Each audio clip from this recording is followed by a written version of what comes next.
My name is Jake Secondo. I want to preface this by saying that I think that you do a great job and you're very articulate and you're a genuine good force for the conservative space. I saw you at Amfest too. No, I'm not that handsome. Come on, stop it. Get out of here. All right. But I disagree with you in general on a few very important topics. And I knew there was a but. Didn't you sense the but? I sensed Yeah, I'm Italian too. Yeah. Debating the left is fun and all, but ultimately it is fruitless, and a lot of us young folks are seeing this now. We have already established that the left is not arguing with. We saw you in Jubilee. Was it entertaining? Yes, and I think you did great.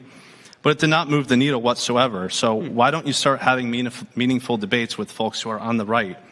I believe you would have an extremely productive discussion with someone like Nick Fuentes. Would you be open to that discussion?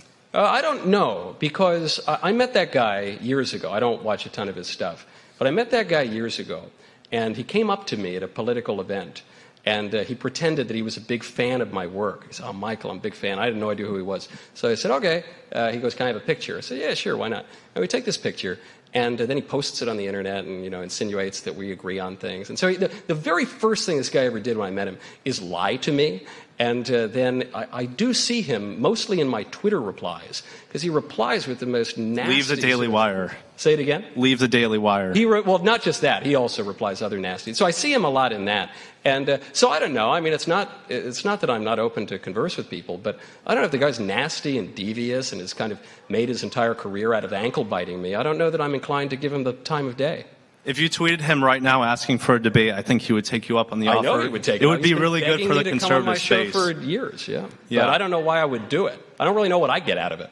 Yeah, I think, if he were an honest broker and he dealt in good faith, then maybe. But I don't know. If the guy's just going to be kind of devious and insulting for like a decade, I don't know. Why would I elevate him? Yeah, it's more so about the fact that the conservative space has shifted to the right after October 7th. Now we're willing to recognize the fact that most people now at this point believe that the Daily Wire, for example, is an Israel-first organization, which is why people like that are trying to Why would you get that impression? Because more pro-Israel. I mean, obviously Ben Shapiro's a Jew, but why else would you get that impression? Yeah, it's because we can't get policies that are pro-America. We still can't get our own... We don't make policy at the Daily Wire. We're a media company. Oh, I understand what you're saying. saying. So we've got me. Yeah, in the literal sense, I mean, what is the Daily Wire? The Daily Wire is Ben. Obviously, he was the first talent that they hired, and Ben's a Jew, and people have big problems with Ben for being a Jew. I have problems with Ben for other reasons, but, people have big problems with Ben because he wears the yarmulke. But then, what else is the Daily Wire? The Daily Wire is Matt Walsh. He's a Catholic. The Daily Wire is Michael Knowles. I'm a Catholic. I've been there since day 2. The Daily Wire is Andrew Klavan. He's an ethnic Jew. People might have problems with that. Candace Owens, Jeremy Boring.